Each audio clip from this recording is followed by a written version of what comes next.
1:23. Ganito po ang sabi ng salita ng Diyos, mga minamahal. Basa.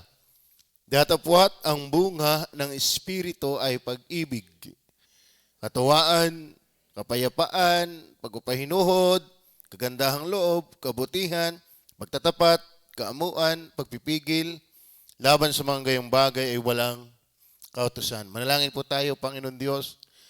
Kami po ay turuan niyo po dahil napakaliwanag po ng iyong talata, yun po'y galing sa inyo. Kaya hindi yun galing sa akin, hindi galing sa ano pa man, kung kanino pa man, sa iyo lang galing. Kaya ang pag-asa namin ay nasa iyo lamang at ang kaluwalhatian ay sa iyo lamang. Patawad po sa mga pagkukulang sa pangalan ng Panginoong Hesus. Amen. Ngayong umaga po, ang ating paksa ay bunga ng banal na Espiritu. The fruit of the Holy Spirit. Kaya po, napakahalaga po na maintindihan din na ang banal na Espiritu ay hindi binabasta. Ang banal na Espiritu po ay kapag wala ang banal na Espiritu sa buhay ng tao, walang kagaling-galing ang tao. Ano ho?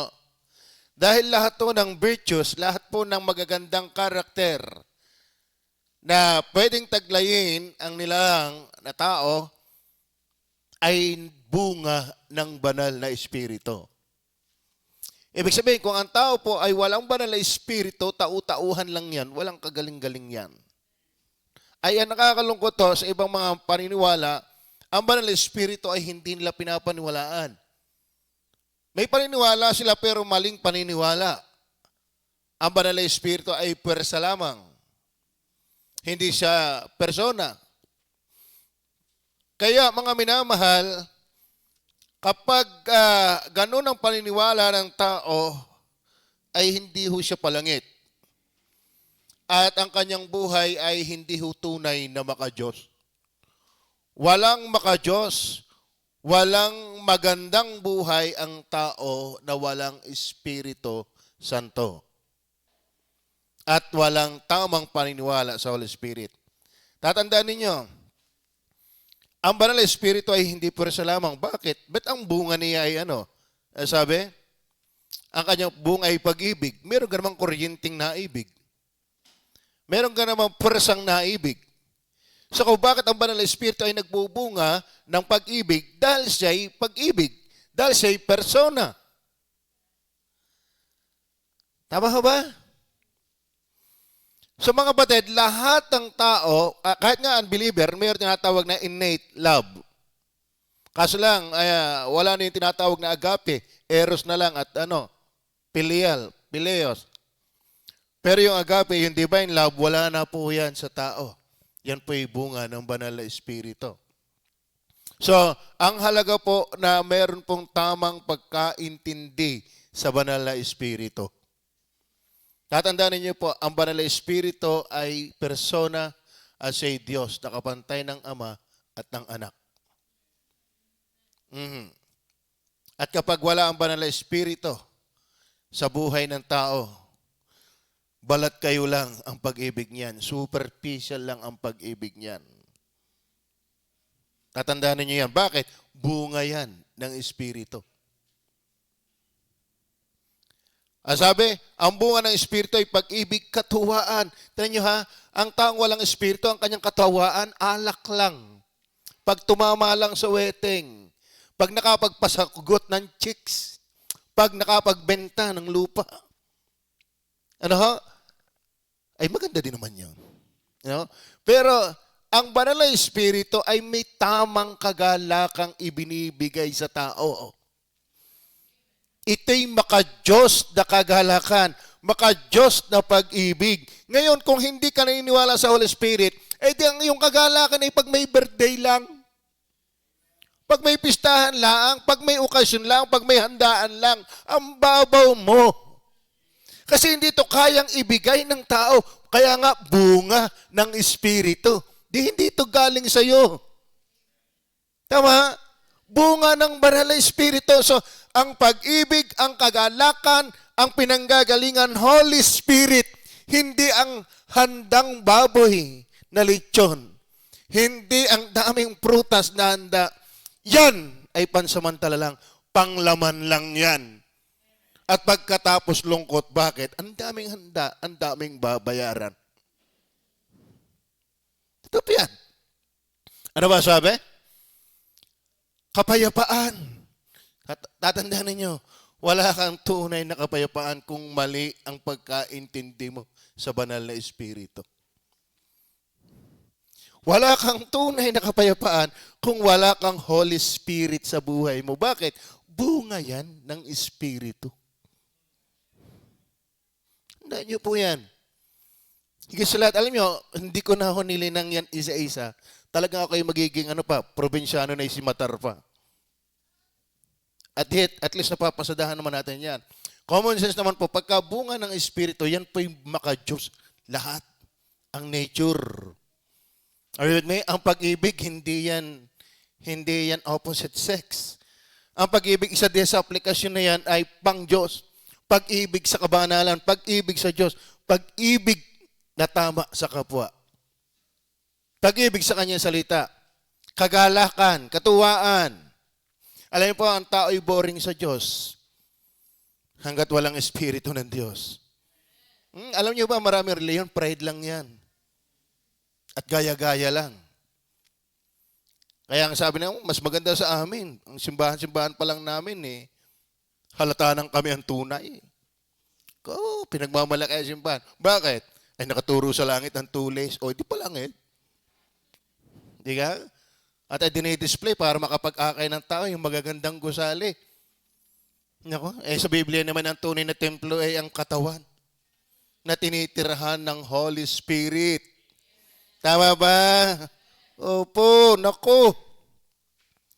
Yan na may magaganda lahi gusali, pero yung buhay ng tao ay walang kagaling-galing. Nako.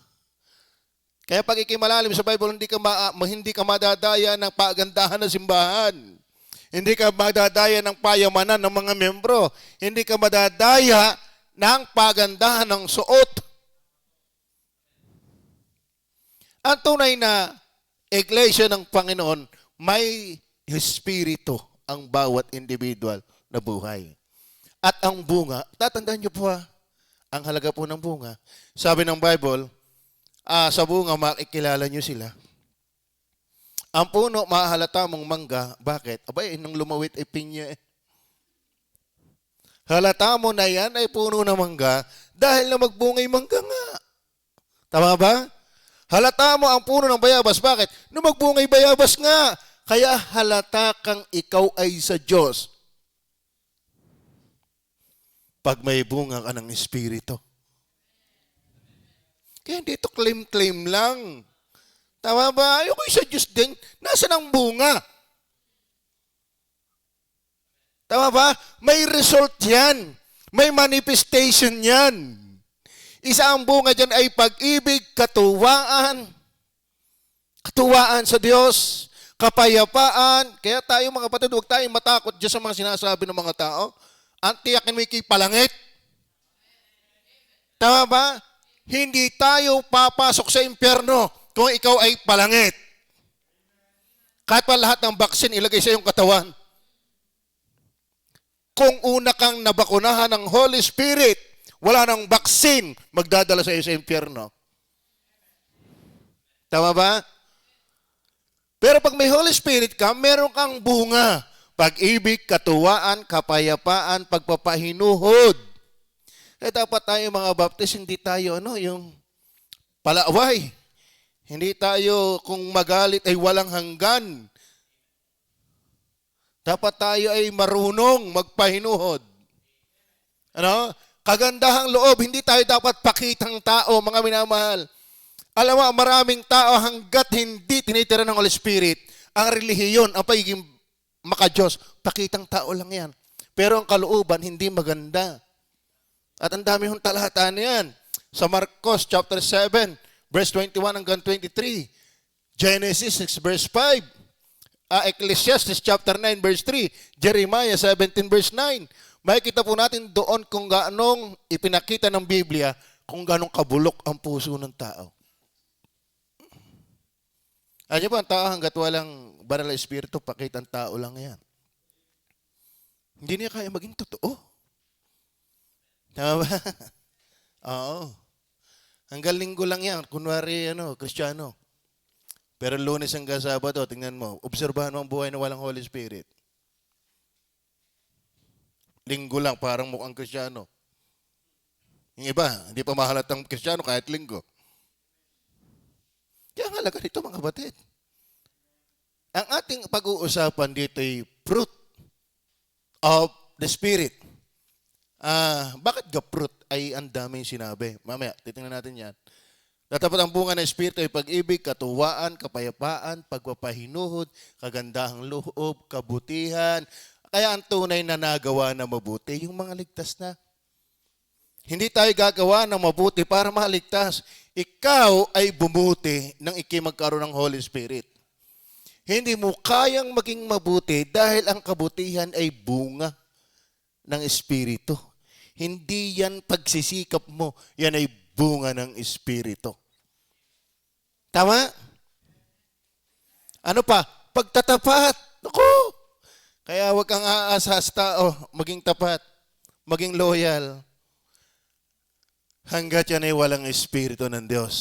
So pinasadahan ko lang po yung mga mahalaga na kung saan ay hindi yan totoo. Puro yan panglabas lang kapag ang banal na Espiritu ay wala sa buhay ng tao.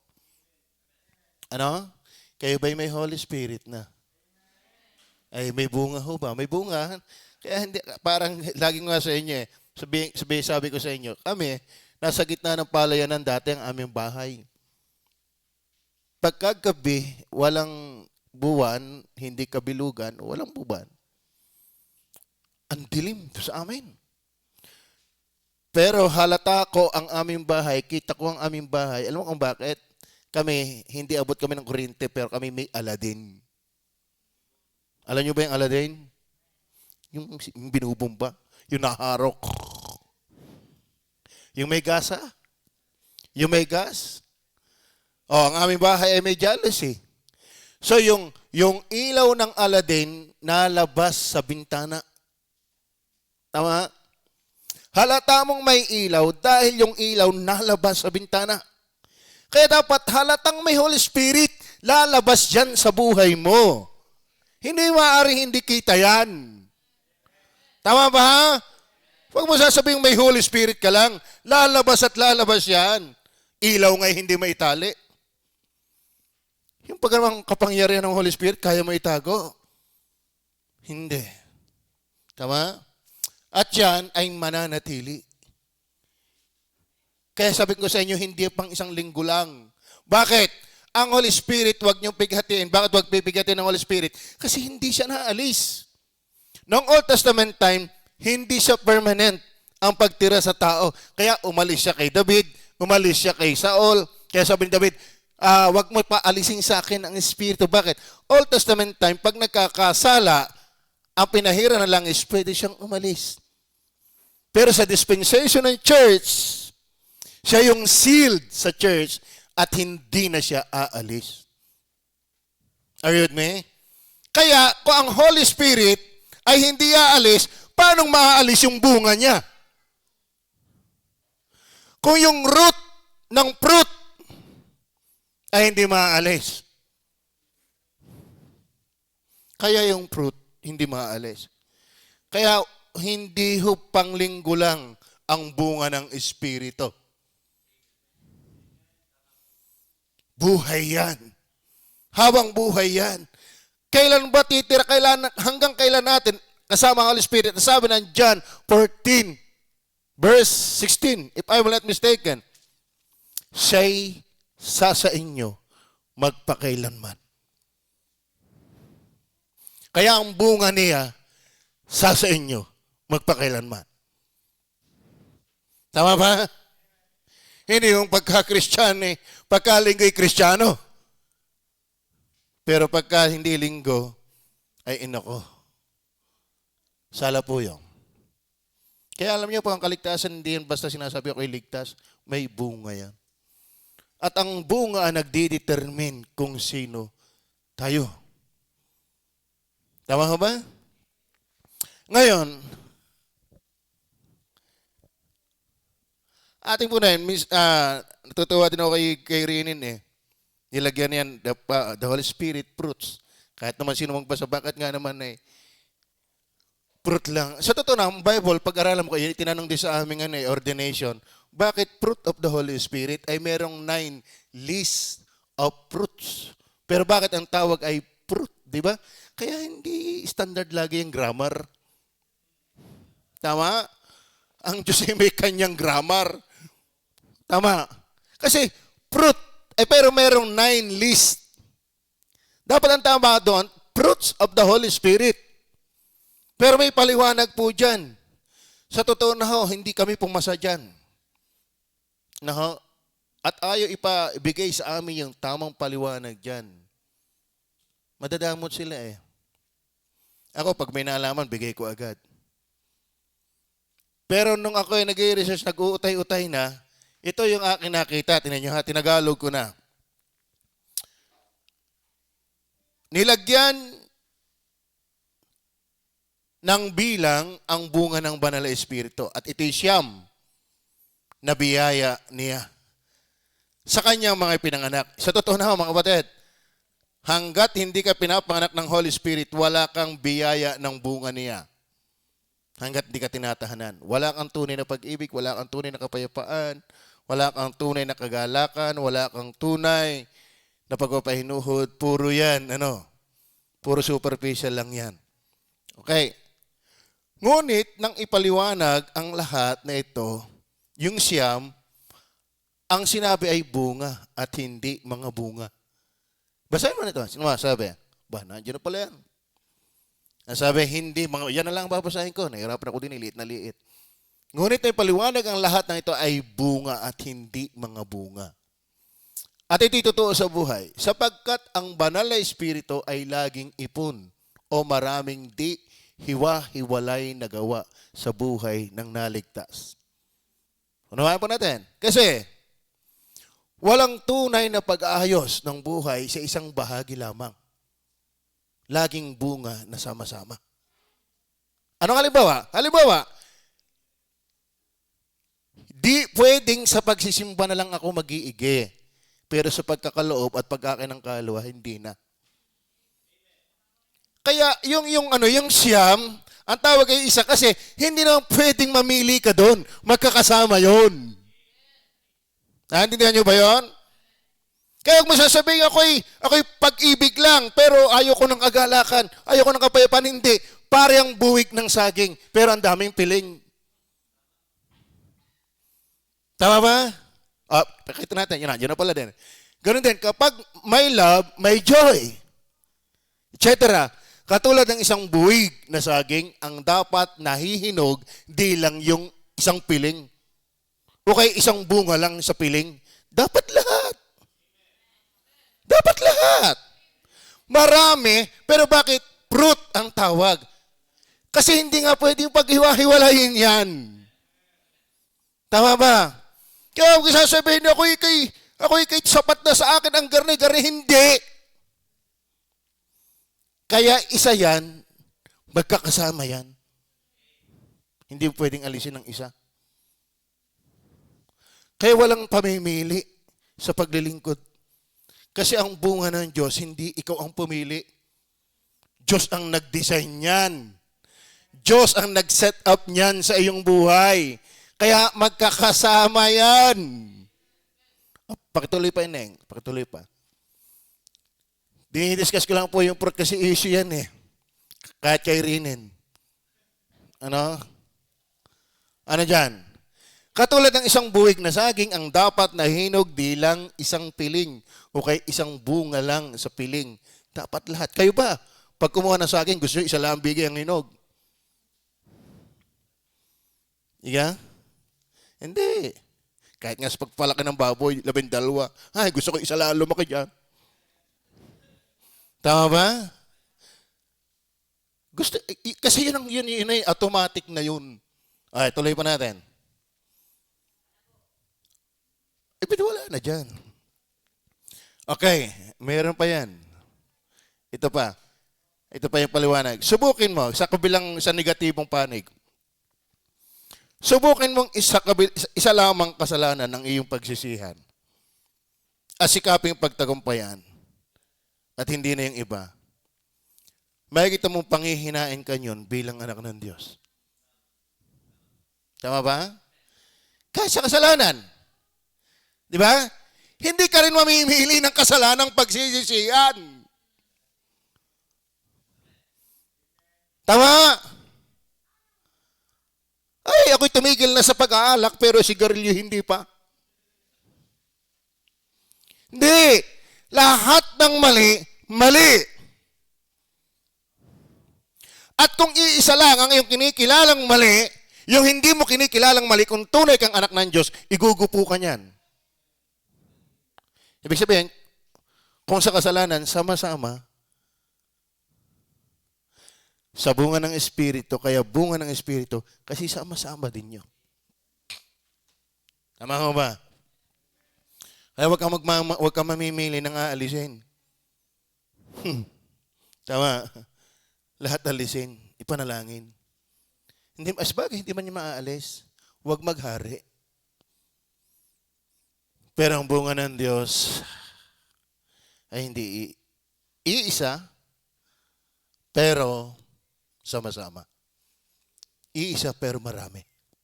Parang Trinity. Iisa, pero tatlo. Maliwanag na ho ba? Yung fruit dyan. Yung fruit dyan. O ba? Ito na yung isang masakit ang katawan. Okay. So ngayon, ang ating pag-aaralan ay the Holy Spirit's fruit. Ang nais lang pong linangin dito, una, dito na tayo kukuha. So, diniscuss na yung mahalagang bunga, pag-ibig, katuwaan. Gusto nyo ba pag-ibig? Yung totoong pag-ibig. Ang pag-ibig ng Holy Spirit ay totoo. Hanggang sa ikaw ay dalhin na sa langit. Pero ang pag-ibig ng tao ay hanggang isang linggo lang. Hanggang isang buwan lang. Ang tagal. Kaya kailangan natin ng Holy Spirit para tayo tumagal din sa pag-ibig. So ngayon, una, the Holy Spirit's fruit, number one, it is not by the flesh. It is not by the flesh. Kasi maraming tao gustong kapayapaan, gusto ng kagalakan, gusto ng kaayusan, nagsisikap sila. Pero sa totoo na, hindi ito sa laman. Hindi ito nanggagaling sa laman. Kaya sabi ng iba, gusto kong bumait pero di ko magawa. Kasi hindi ito sa iyong laman. Tama ba? Oh, nakakita ka ng bunga ng mangga, hindi yan sa papaya. Tama? Hindi mo natin kayang pilitin na ang papaya ay magbunga ng mangga. O habang kinagahalaman, nakakakuha ng isang stick at itinamo yung stick, pero hindi pa nayabong. Patay yan, hindi yan yayabong. Huwag kang umasa ng magandang buhay sa walang Espiritu ng Diyos. Totoo po yan. Puro panglabas lang yan. Kasi yan ay hindi sa laman. Hindi ito bunga ng laman. Kung itataas-taas mo, ano ang bunga ng laman? Tingnan niyo po, verse 19. Verse 19, ano ba ang bunga ng laman? At hayag ang mga gawa ng laman. Sa makatuwid ay ang mga ito. Kabaligtaran yan ng bunga ng Espiritu, di ba? So kaya huwag kang aasa na ikaw na ang pinakamatalino. Ikaw na ang pinakamereliyoso. Ikaw na ikinulong sa kumbento. Ikaw na yung dinumero ang kilos. Hindi mo kayang i-produce yung bunga ng Espiritu. Not by the flesh. Why? Ano ang gawa ng laman? Pakikapit. Yan ang gawain ng laman. Hindi kapayapaan. Hindi pag-ibig. Hindi kagalakan. Hindi pagpapahinuhod. Are you with me? Ang bunga ng laman ay gawa ng laman, pagkapit, karamihan, kalibugan. Nako, wala namang masama sa libog. Binigyan tayo ng Diyos niyan.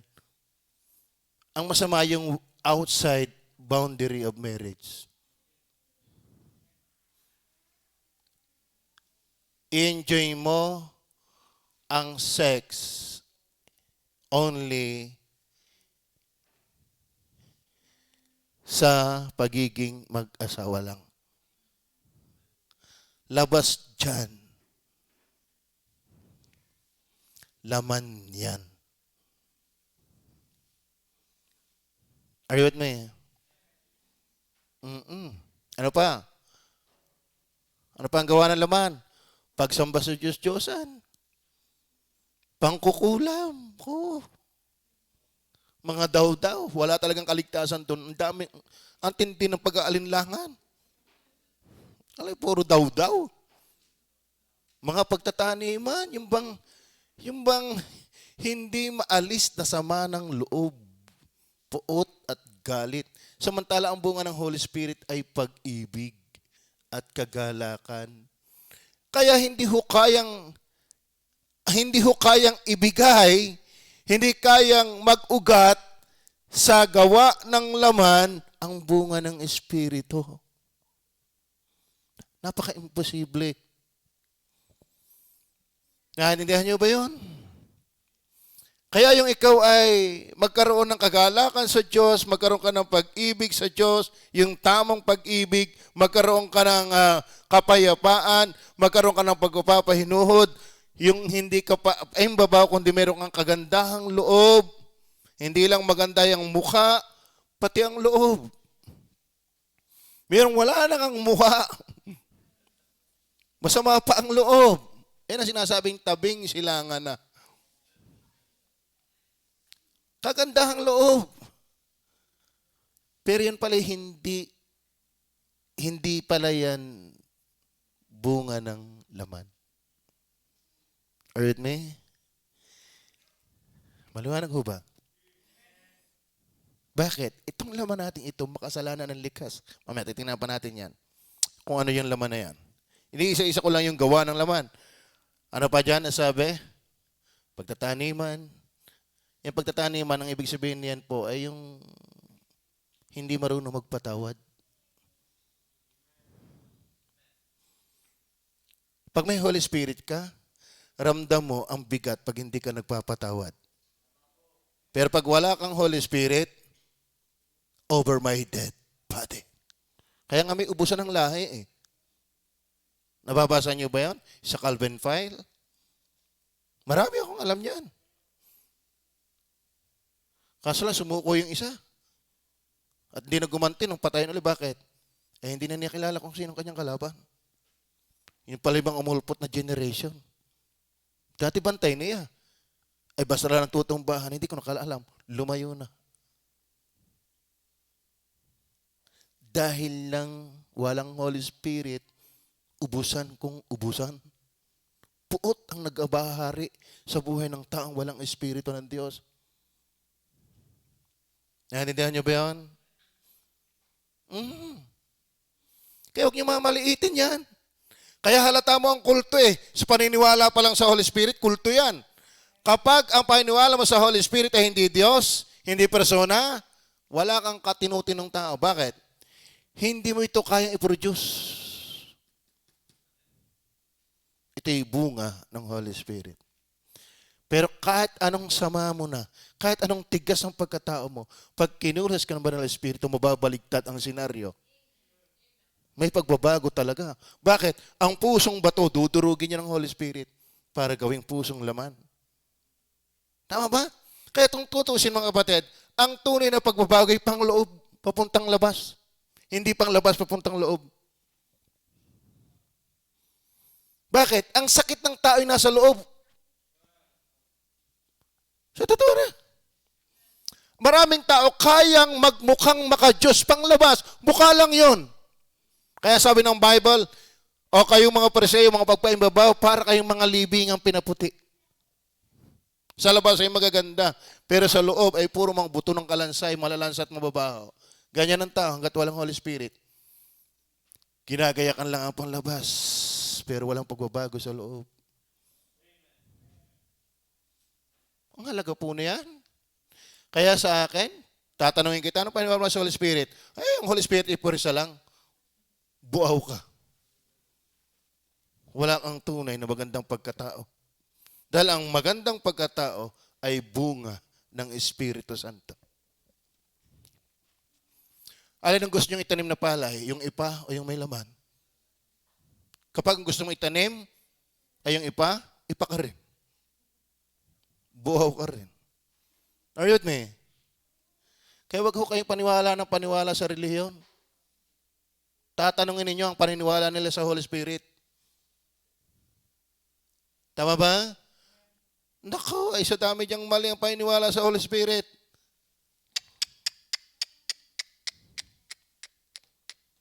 Sala. Ano pa? Tuloy nga natin. Bigyan ko na papaulot. Ano pa yan? Mga pagkakaalitan, mga pagkakampi-kampi, naku.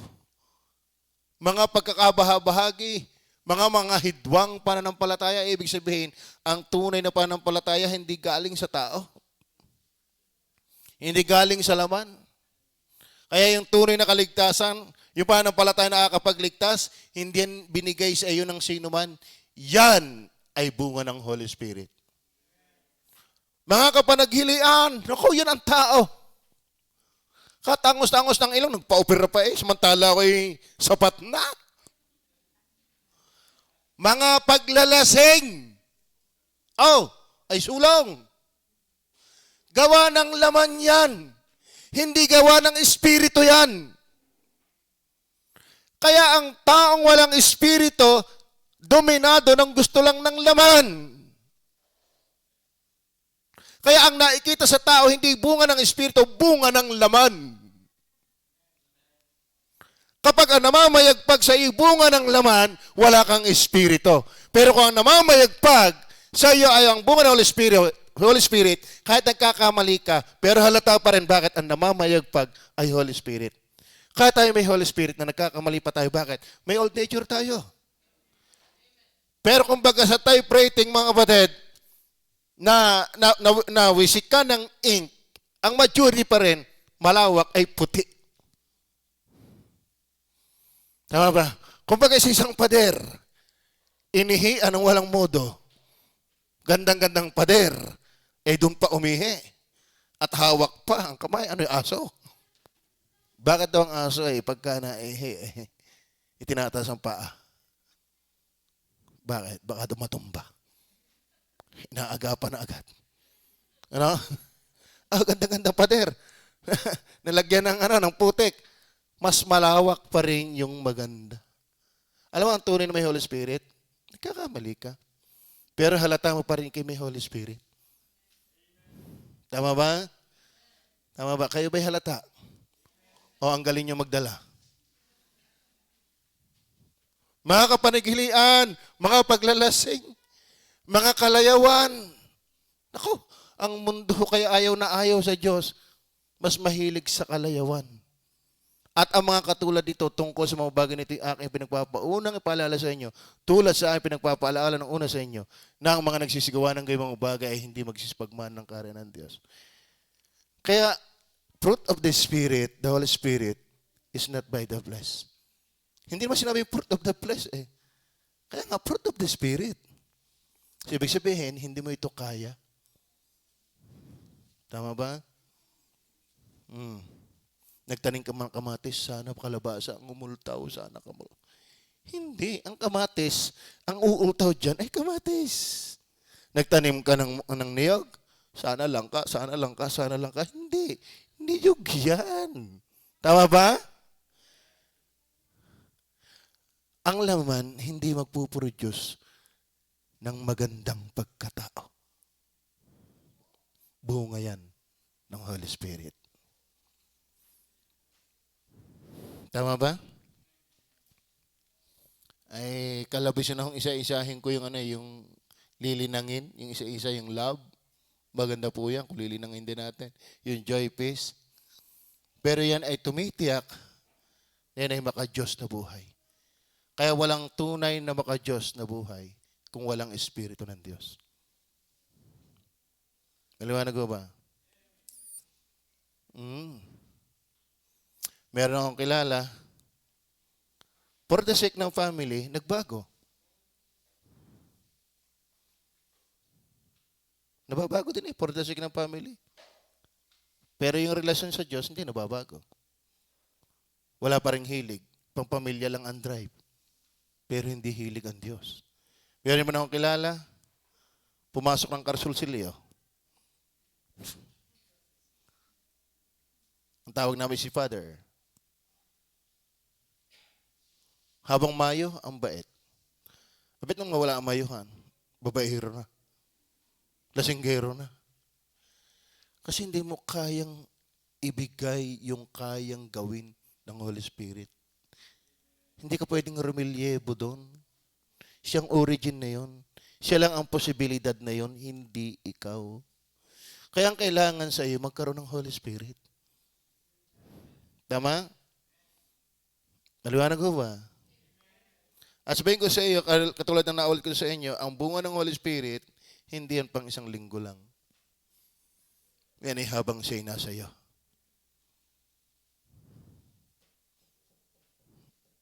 Tama ba? Yang Aladdin, maliwanag yan. Kaso lang, habang may gas. Tama. Pare yan, jeep, natakbo yan habang may diesel. Pero ang Holy Spirit, hindi nauubusan ng gas. Hindi nauubusan ng diesel. Bakit?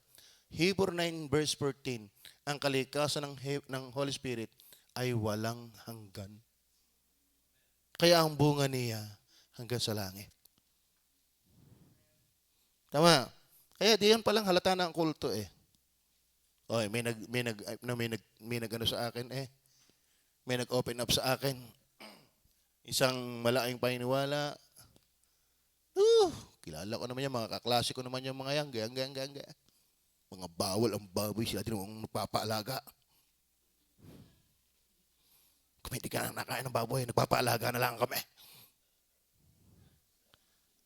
Hindi ka mga ganyang sistema. Kasi akala nila, kaya nilang baguhin ang kanilang sarili. Hindi. Kahit pa relihiyon, cannot change you. Kahit pa magbaptis ka, hindi baptis ang magbabago sa iyo. Meron akong kilala eh. Ewan ko, bit ngayon pinsan ko magaganda at mga gwapo, naipon sa kanila. Ay merong nagbabible sa atin doon. Ako ayaw kong matin ng Bible sa atin. Ala, nililigaw, wala na yung pinsan ko. Abay, merong isang umatin ng Bible study, hanggang sa simbahan ay sumama. Di naging sila. Nung sila na, lumitaw na. Bakit? Ang bautismo cannot change you. Ang relihiyon cannot change you. The Holy Spirit ang kaya magbago. Tama? Kaya kaming pastor, nangangaral lang kami. Kaya kami nangananala, kaya ipag-pray niyo ang pastor na mapuspos ng Holy Spirit kasi siya ang nagbabago, hindi pastor. Kaya yung ang hanga ay sa pastor at yung mga tao magagaling, nako, mali ka. Dahil walang kaya magbigay ng pag-ibig, ng kagalakan, ng kapayapaan, ng pagpapahinood. Wala, not by the flesh. Fruit of the Spirit, not fruit of the flesh. Marami mga tao na mimili pa ng pastor eh. Yung pastor na yun ang dadalhin ko sa aming bahay. Mabait. Ayaw mo lang tamaan ng mensahe. Ang kailangan mo, ipanalangin yung nangangaral na gumawa ang Holy Spirit. Tama. Kasi Holy Spirit ang nagbabago ng puso ng tao. Naliwanag ko ba? Kaya may binangon ng Holy Spirit. Glory be to the Holy Spirit. Ang iba hindi pinupuri ang Holy Spirit. Yung iba naman, sobra naman. Ano? Okay. Tingnan po natin ang Roma 7:18. Yan. Probinsyano. Okay, ganito sabi, sapagkat nalalaman ko na sa akin, si Pablo yan. Kilala niyo ba si Pablo? Di kasi ang galing-galing na si Pablo? Apostol? Ginamit ng Panginoon? 13 aklat ang naisulat niya sa Biblia. Si Pedro, 2 lang. Si John, 1 John 5. Si Pablo, 13. Pero ano ang pagkilala ni Pablo sa kanya sarili? Sapagkat nalalaman ko na sa akin, sa makatwid bagay, sa aking laman. Kayo ba may laman? Iba nga sa inyo, sobrang laman. No? Ano ba sabi diyan? Ay hindi tumitira ang anumang bagay na mabuti. Apostol yan. Sa kanyang laman, sa kanyang pagkatao, hindi tumitira ang anumang mabuti. Kaya napakakulto na nagtuturong gumawa ka lang ng mabuti at maliligtas. Eh sabi nga ni Pablo, sa aking laman walang nakatirang mabuti. Di sa iyo din. Tama ba? Ano ang puntos natin? Paano makakapag-produce ang laman ng bunga ng Holy Spirit? Wala nga mabuti sa atin. Sa totoo na kayong mga ligtas, ang kalaban natin ating sarili. Bakit dyan nakatira yung lumang pagkatao? Tama ba? Kaya nga doon sa Galatia natin teksto, nagkakalaban ang laman at ang espiritu. Sapagkat ang ninanasa ng laman ay yung ayaw ng espiritu. At yung gusto ng espiritu, ayaw ng laman. May digmaan dyan. Kaya imposible, ito'y flesh ang cause. Kaya kahit ipako mo sa cross ang iyong katawan, hindi mo kayang i-produce ang pagiging maka-Diyos. Kasi fruit yan ng Holy Spirit, hindi yan fruit of the flesh. Naintindihan niyo ba yan? Ay, yung iba ay hinahampal ang kanyang sarili para daw bumait kung ano nang ginagawa. Hindi nga eh. Ang kailangan may Holy Spirit. Kaya ang ating mga anak, kailangan din nila Holy Spirit. Kahit paanong galing ng training mo dyan, kung walang Holy Spirit na gagawa sa puso niyan, wala yan. Kaya mga kapatid, ang halaga ng Holy Spirit. Ang evangelism, powerless without the Holy Spirit.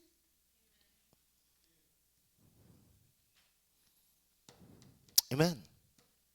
Kaya, mga kapatid, at kung ikaw may Holy Spirit, tatandaan ninyo yan, you're able.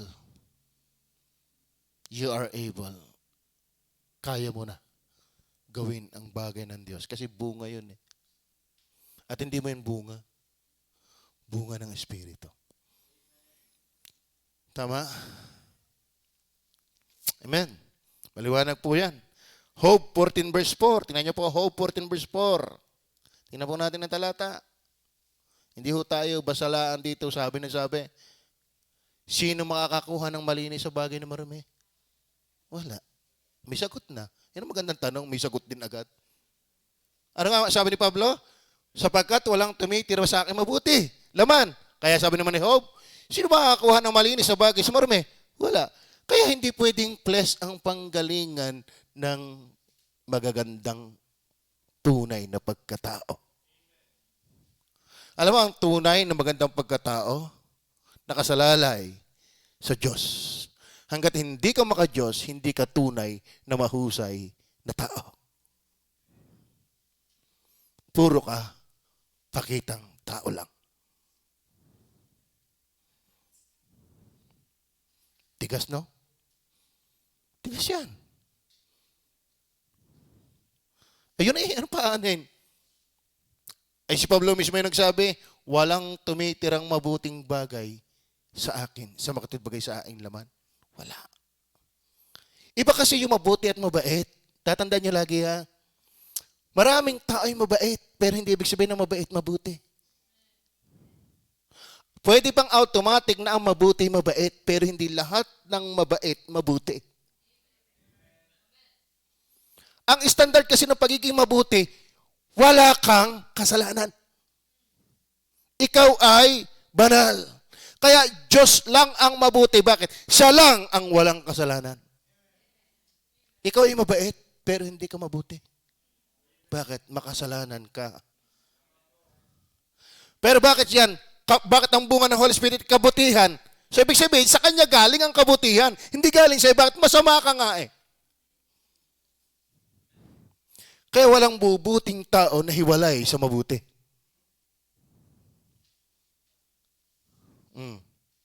Tama ba?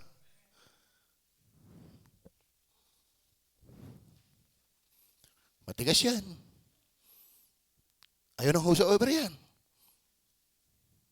Ayaw ng marami yan. Eh, paano yan? Tama ba?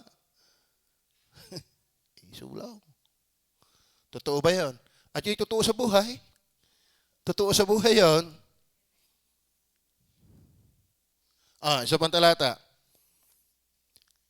15 verse 14. Ano ang tao upang maging malinis? Tanong na naman. Siya ay pinanganak ng babae, maliwanag, babae ang nanganganak. Kaya kung mag-aasawa ka, babae ang iyong kukunin. Siya ay pinanganak ng babae upang siya'y maging matuwid. Sino daw pinanganak ng babae na malinis at matuwid? Narito, Kuya Boy. Siya hindi naglalagak ng tiwala sa kanyang mga banal. Ibig sabihin sa mga ligtas na ang Diyos ay hindi kampante. Kampantalon. Ano? Hindi siya kampante sa ano. Hindi siya nagtitiwala. Ito naman yung isip na rin. Okay. Merto, siya ay hindi naglalagak ng tiwala sa kanyang mga banal. O ang langit ay hindi malinis sa kanyang paningin. Kumbaga, kahit pastor na yan, kahit pa worker pa yan, kahit choir member pa yan, ang Diyos hindi siya lagay. Tiwala, hindi, alam niya eh, may bulok pa tayo eh. Banal na yon. Ano pa sabi? Kahit yung langit, kaya nga papalta ng langit, di ka, ng bagong langit, hindi siya din kampante dyan. Gano'n pa kaya kaliit ang karumal-dumal at hamak? Gano'n pa kaya yung diligtas? Ang taong umiinom ng kasama na parang tubig lang. Yung nga masaya sa kasalanan? Are you with me? Kaya paanong panggagalingan ng mabuting pagkatao ang hindi paugnay sa mabuting Diyos? Kaya apart from the Holy Spirit, walang goodness. Ano yan? At ang kabutihan, di ba? Bunga yan ng Holy Spirit. Hindi yan gawa ng laman. Are you with me? Okay, kay luluhod, ang napakahabang luhod mula sa dini hanggang altar. Gawin mo na. Magpagulong-gulong ka pa dyan. You cannot change yourself. Magpapako ka na sa krus kung gusto mo. Meron ka nagpapapako, kaso lang namimili ng pako. Huwag yung kalawangin. Kaya magpapapako, namimili siya ng pako. At kung kayo hahaplitin mo, dahan-dahan. Nag-insulto lang ngayon sa Panginoon. Kasi hindi mo talaga kayang baguhin. Sabi nga ng Bible pitpitin mo siya ng pamalo, ang mangmang hindi siya hihiwalay sa kanyang kamangmangan. Kaya ang halaga ng Holy Spirit. Kaya sa Acts chapter 2 verse 37, they were pierced. They were pierced. Ibig sabihin, tinuhog sila. Binasag sila ng Holy Spirit. Ang pag-asa natin, mga minamahal, para tumino. Hindi vaccine. Kailangan natin yung Holy Spirit. Amen? Opo. Kaya kung kayo may Holy Spirit, praise the Lord. Kung wala pa, ay magmakaawa. Holy Spirit, change my life. I cannot change myself. Kasi ang bunga ng Banal Espiritu ay hindi kayang ibigay ng laman. Isa pang talata. Nabasa ko na ba lahat? Wala na palang talata. Salamat naman. Nakaisa tayo. Maliwanag ho ba? So, kaya yung magbago ho, yan ay biyaya ng Panginoon. Kaya ang halagang ikinig na salita ng Diyos kasi yan ang kanyang seed. Yan ang kanyang binhi. Pag ito napakinggan mo, pwedeng ito'y kasangkapanin sa iyo ng Banal na Espiritu para durugin ang puso mo. Tama? Kaya napaka-best na time ikaw ay mayroong panahon sa salita ng Diyos. Naikinig o nagbabasa. Pero pag hindi, nakakaawa po tayo. In fact, wala ho tayong pag-asang mabago kung wala ang Holy Spirit. Alam mo, may puntos pa ho tayo dito. Una, bibigay ko lang sa inyo para nyo mapapakinggan inyong paghandaan. It is not by the flesh, it is not by the will of man. Hindi ito sa kagustuhan mo. Maraming taong gustong-gusto magbago, pero hindi mo kaya yun. It is not by the law. Kahit pa 10 utos na andyan na, hindi ka kayang baguhin yan. It is not by religion. It is not by education. Yun po ang ating mga pag-aaralan. It is by the Holy Spirit alone in grace. Kaya ang mabago, purihin ang Holy Spirit. Amen? Siguro dito ako tapos. Ano ba pastor yung sinasabi mo bago? Aba yung ang Bible ay boring sa iyo, ngayon ay ganado na. Tama ba? Yung ikisumimba ay walang kabuhay-buhay sa iyo, pero ngayon ay parang ikaw hinahanap-hanap mo na kasi nakasumpo ka ng tamang simbahan. Tama ba? At yung kasalanan na kung saan ini-enjoy mo, ngayon ay kinababagabag mo. Yan ang bunga pagbagabag, paglikha ng Banal na Espiritu sa isang buhay na may Banal na Espiritu. Kaya sisikal, uultaw yung mga katangian ng Holy Spirit sa buhay ng tinitira niya na laban sa gusto ng laman. Tama ba? Pero kapag tayo walang Holy Spirit, purong laman. Nagpipretend na lamang na kunwari, nasama din naman sa Diyos. Pero pretending yun. Ang tunay, Holy Spirit. Pero gusto pa rin sa power ng laman. Pero since ng Holy Spirit hindi naalis, napipighati lang, ang nagmamaniobra pa rin, ang nagdodomina pa rin, Holy Spirit. Kaya hindi pang linggo lang ang pagiging Kristiyano. Dahil ang Holy Spirit tumatahan sa inyo magpakailanman. Maliwanag ho ba? Tayo manalangin. Mapagpala namin Diyos sa langit ngayon pong umaga, Banal na Espiritu, kayo aming dinadakila at ikaw po yung aming source, root, kung bakit may fruit. Kami ngayon ay able na magkaroon ng pag-ibig, totoong pag-ibig, hindi pakitang tao, magalak, payapa, pagpapahinuhod, pagpapatawad at marami pang uring klase ng bunga ng Banal na Espiritu. Salamat Banal na Espiritu. Pagpalaan niyo po ang bawat isa sa pangalan ng Panginoong Hesus. Amen.